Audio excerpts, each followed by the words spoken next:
Hey everyone, welcome back to Raising Unicorns, a Harmon Brothers podcast. In this episode, Daniel Harmon and Benton Crane geek out about Purple Mattresses. But listen closely because you're about to learn about objective versus subjective measurement and how you can use objective measurement to change the conversation and show your customers that your product or service is the only way. Unicorns are real. In the past 8 years, Harmon Brothers has helped raise 5 unicorns. Yes, that's 5 companies with $1 billion valuation, with at least 6 more companies right on the cusp of becoming unicorns. Here on Raising Unicorns, we share the lessons we've learned to help you grow your business by tens or even hundreds of millions of dollars. It's time to start raising a unicorn of your own. All right, Daniel, Purple Mattresses. I would say it's got to be one of the top 5 greatest successes in terms of companies that I've worked with during my career.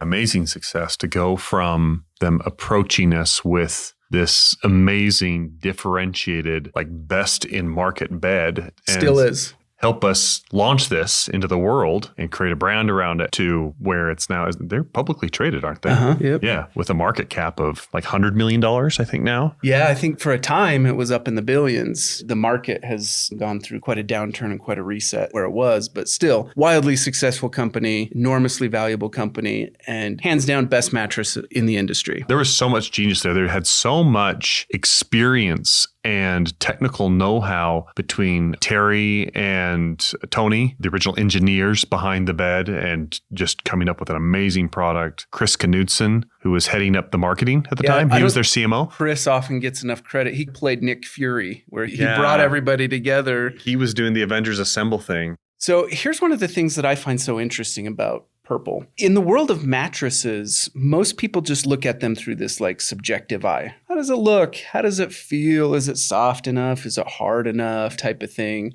And what a lot of people don't realize is that you can actually measure objectively the performance of a mattress. And that's why when I say Purple is the best mattress in the industry, I don't feel like I'm just being like, oh, in Benton's opinion, Purple is the best mattress. We actually went through and tested a whole bunch of mattresses. I guess in fairness, we didn't test every mattress in the industry. We more kind of tested categories. We hit the high-end memory foam. We hit the air beds. We hit the pillow tops. The most popular mattresses of the time, we tested all those. Yeah. Purple was hands down the best performing in every single category, which is interesting because in the world of mattresses, there's actually not that many categories. A mattress needs to be really good at 2 things. One is it needs to support your spine in a way that it holds proper spinal alignment while you sleep so you don't wake up and need to go to the chiropractor. Generally speaking, historically, firm beds have been much better than soft beds. But then there's the other side of the coin where it also needs to feel comfortable. And that can actually be measured through pressure points. How much pressure does a mattress put on your body at any given point, whether that's your hip, your shoulder? That essentially determines how comfortable the mattress feels when you're laying on it. And historically,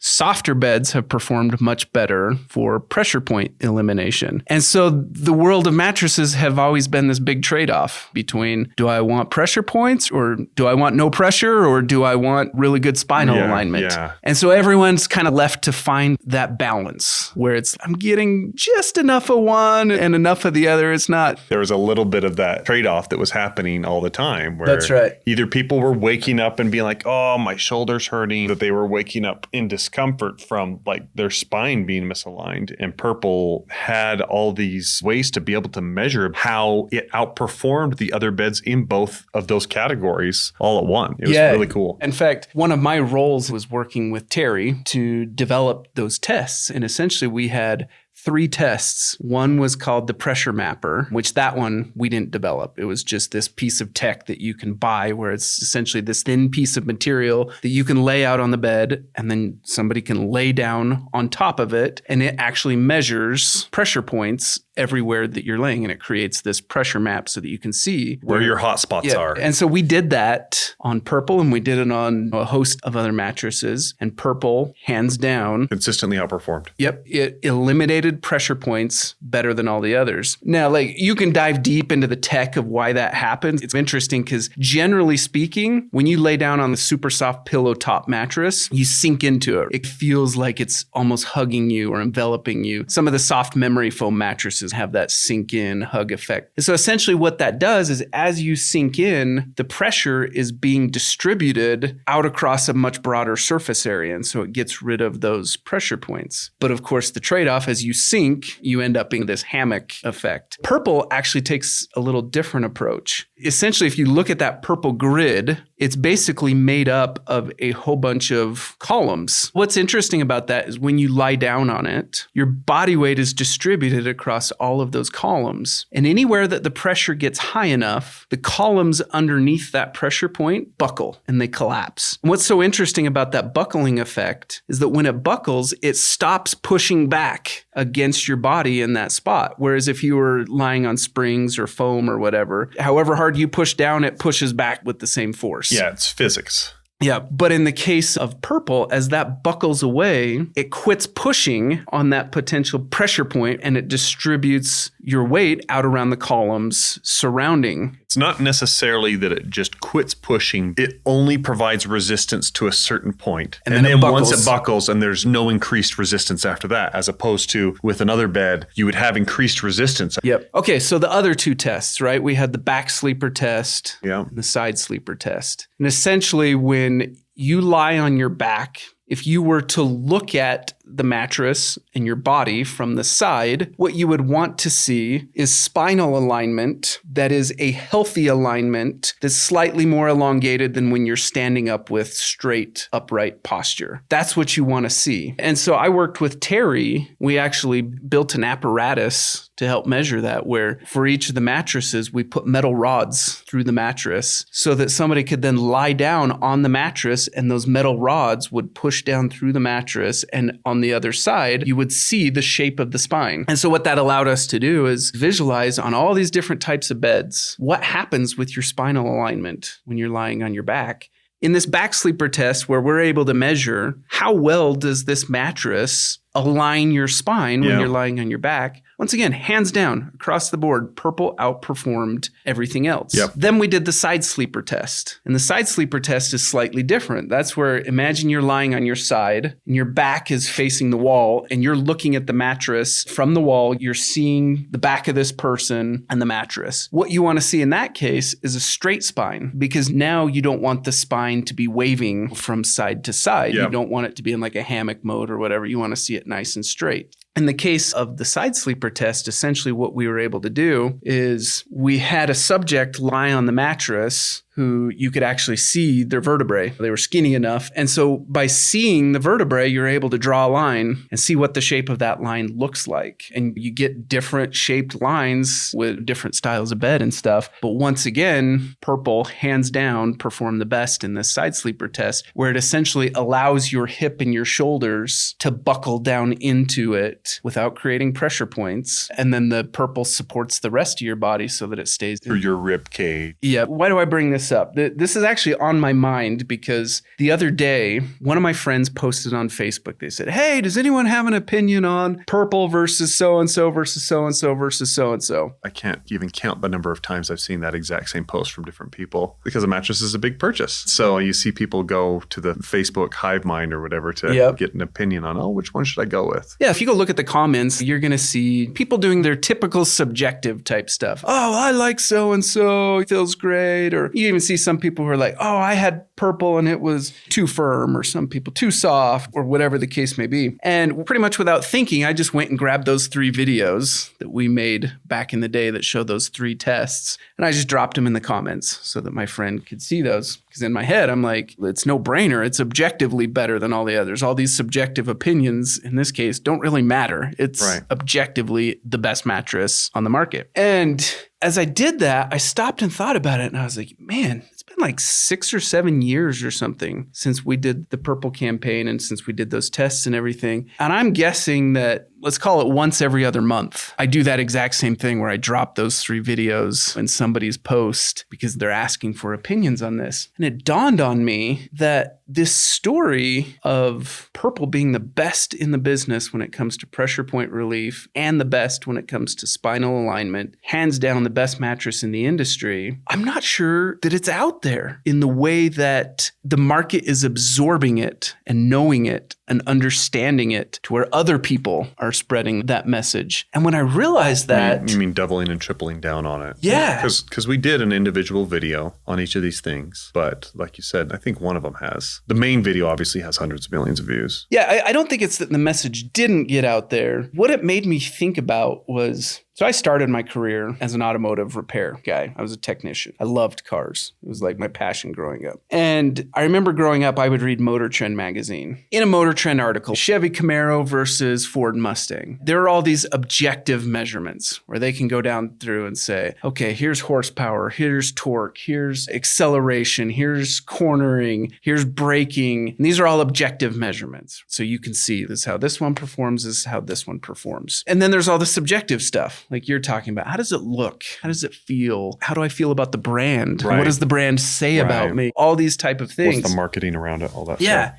And I remember as a teenager, I was a Chevy guy. I just hated Fords because they were Fords, and I hated Dodges because they were Dodges, and I loved Chevys because they were Chevys. And so I would look at all the objective measures where Chevy was best, and I would like, yeah. And I would tout those things. Well, my uncles were farmers, and they all drove Chevys. My grandpa did too, and I think that's where my loyalty to Chevy came in, and I think I justified it through the objective measures of the most dependable, longest lasting trucks on the road. I know that was their message for a lot of years. Oh, they're the best built ones, I think. But I think at the end of the day, I was probably more into it from the get-go because it was a family thing. Yeah. Here's what's interesting. I remember after a few years, a friend went out and bought a Ford. And I remember scratching my head and being like, why would anyone do that? Because I had convinced myself that Chevy was superior. so objectively better. Yeah, but it actually wasn't. It was all the subjective side of it that I was really latching onto to make my determination that it was the better truck. When in reality, the objective stuff was the differences between them were negligible. Chevy slightly better here, Ford's slightly better there. Yeah. And so at the end of the day, they're so similar from an objective perspective. Right. The subjective side of it ends up becoming what drives the purchase, what drives the decision. Okay, so fast forward several years, enter Tesla. And now Tesla comes along, and there's a whole bunch of objective measures that are now no longer these negligible differences. They're massive differences. Things like torque, acceleration, center of gravity, rollover resistance, crash test safety, the objective measures. Efficiency for what you spend on per mile cost. I think even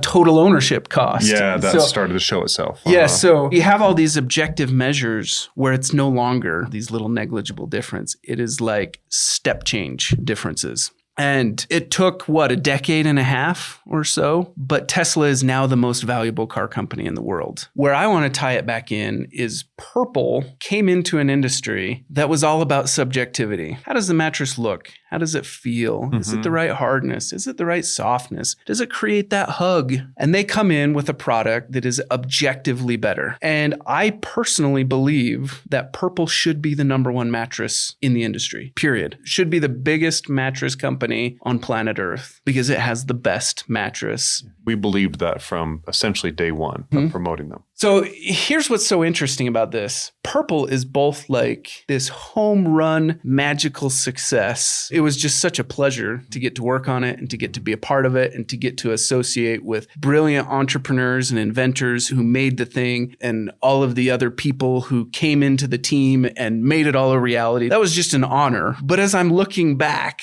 and I'm posting these 3 little videos on these comments of my friends, I can't help but go, what could have been? This could have been even bigger, even more successful, the story even more widely told, more widely adopted. And I find that fascinating that I'm like, man, it's both the most amazing thing and it's a little bit of a tragedy at the same time. Yeah. Like you said, the message was out there, but did it continually get hammered home on? Once a message like that really sinks in, it really stays with people for a long time. And I think you're right. Like there's something to be said for that ability to communicate appreciate those objective differences and just continually push that message in fresh ways out there. And I think to some degree, they did the one commercial where they actually strapped the eggs. I think that had some success and stuff, but I think it's a very interesting thought experiment to be like, why couldn't it break into that number one spot? It really genuinely feels like it could and should. I have a bit of a theory on where the inflection point might have happened in terms of where they were really leaning into this story of it's the no compromise mattress. It's the best for spinal support, the best for pressure relief. It's the best of both worlds. That was what the whole Goldilocks theme was. It's not a middle ground. It's the best of both. But before I share the theory, I think it's important to acknowledge that we didn't keep Purple as a client and we didn't get to help them continue to tell the story. That's largely on us. We had a business model at the time that we thought was going to be a really great business model. And essentially it was to say, we're going to make the campaign for you as affordably as we possibly can. And then we get to share in the upside by receiving a percentage of ad spend. You're only going to buy ads if the campaign works. So you only have to pay us if it works. Right. If it doesn't work, then we don't get any upside, right? And so out of the gate, everyone's nodding their head going, yeah, this sounds good. It sounds like we're all aligned. But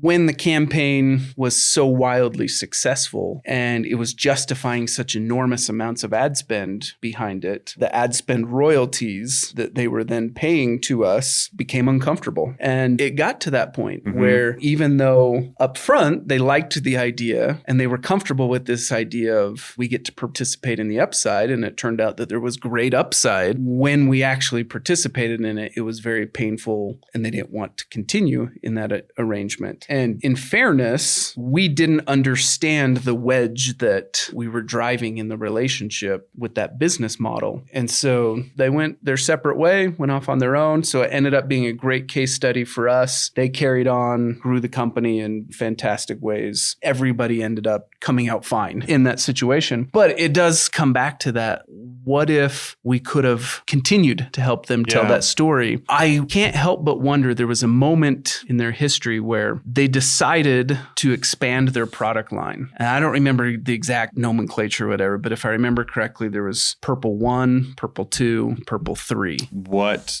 depth of that purple layer are you going to get? Right? Exactly. 2 inches, 3 inches, or 4 inches of this purple material. And I don't remember the exact language they started using around that, but if my memory serves correctly, it was like, what level of comfort do you want? Implying that level 3 and level 4 provide more comfort than level 1, even though level 1 was objectively the best mattress in the industry. And so rather than showing that level 2 or level 3 was objectively better than level 1, instead it became this subjective decision of which one do you want? Which one do you like the feel of? And I don't know for certain. I don't have insight into what all went into that decision and the data behind it and all that stuff. But I can't help but wonder if that introduced the uncertainty around Purple 1 actually being the best objective mattress in the industry and brought back in that opportunity for consumers to go, which one feels best? Yeah. Message was that sending? Yeah, I don't know. Yeah, and I think my guess would be that their sales went up when they released more products. When you have seen this with different product offerings, when you have more options for people to choose from, often your sales can increase. Without a doubt. Especially out of the gate. And you see this in the case of very successful restaurants, In-N-Out being an example, where they've just really honed their menu in on just a handful of items, and that's all they're going to give you, and they're going to do it really well. And they always have a line at those drive-thrus. Yeah. And if Purple perhaps could have taken more of that sort of approach, where there was already plenty of other mattress brands out there that had a whole lineup of different kinds of shapes and sizes or comfort levels or stiffness or whatever it was, it does make you wonder, like you said, it calls into question of like, oh, I already thought that was the best mattress. Then like, what's the difference with these other levels? It's a really interesting thought experiment because I do believe that they developed technology to improve the bed from where it was at. Even though it was objectively the best, best at the time. I think they have newer models that are probably objectively better even than that original. And the thought experiment is, what if they just replaced the original with this new one? And then that's what they had, rather than have all these different sizes. Would that have been better off with a long-term play? That was a discussion you and I had at some point of,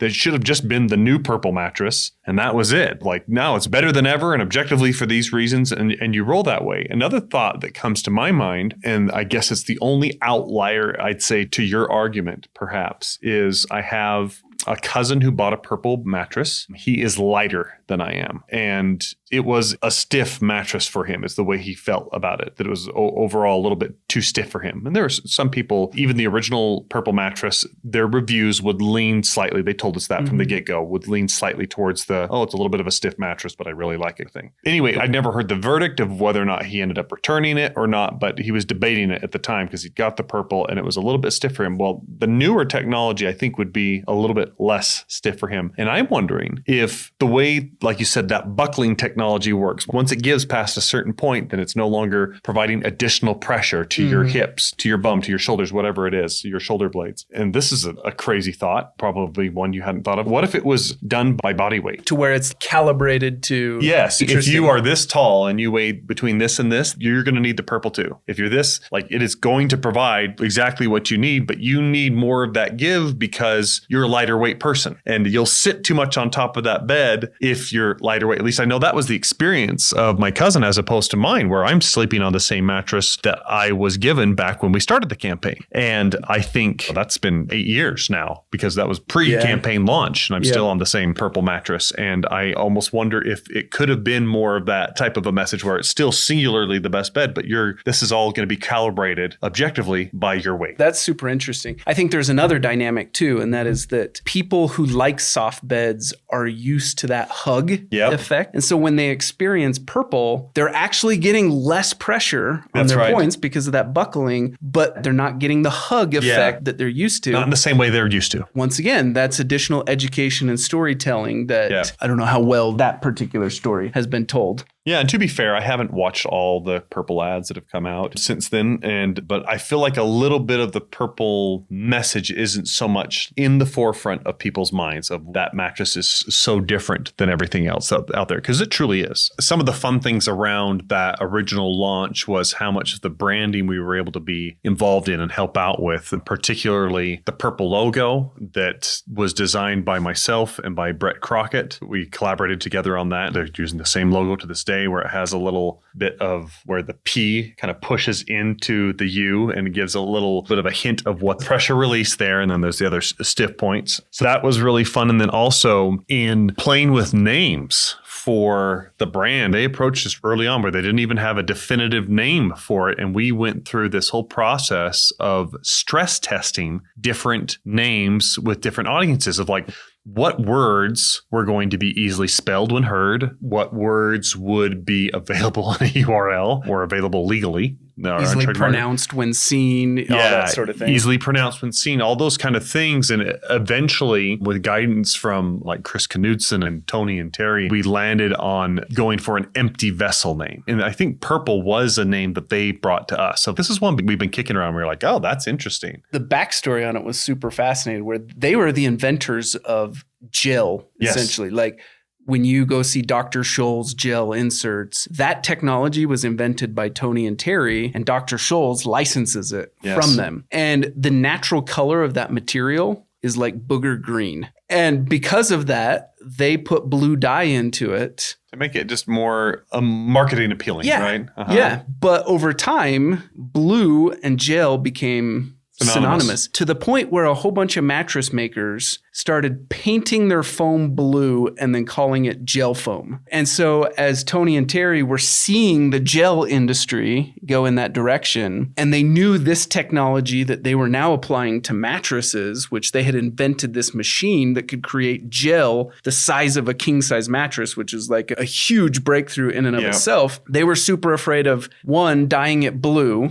because all the other mattress makers were using being blue and calling their foam gel and that sort of thing. And two, they were worried about calling it gel even because of how it had essentially become commoditized. Yeah. So they knew we got to do a different color. And in their experimentation, they experimented with purple and liked it. And as they were brainstorming, what do we call this? Somebody from their team just threw out, well, what if we just call it purple? Yeah, exactly. That was one of the names that we tested, and we found out we could get a URL close enough to it at the time. It was at onpurple.com. Onpurple.com, because purple.com was probably for sale, but not for a price that they were willing to pay at that time. Yeah, it was expensive. They did eventually buy that domain, and I'm sure they paid a pretty penny for it, but worth it in the end. It was really good to go through that process and eventually settle on an empty vessel, a name that you could give meaning to through marketing and branding rather than it had to have all the information and meaning that came with it. So I think one of the big takeaways for me is that when you have a message that's working, you continually just push on that message until it becomes synonymous with your brand. And once you've promoted it to that point that it becomes synonymous with a single word or phrase or whatever, then you've done enough marketing on it, and maybe you need to keep doing some more. But once you've done that for long enough and it's in the public, essentially when you've done enough. And I think that's what brought this whole topic up for me, was when I realized that the comment section on my friend's post where he's asking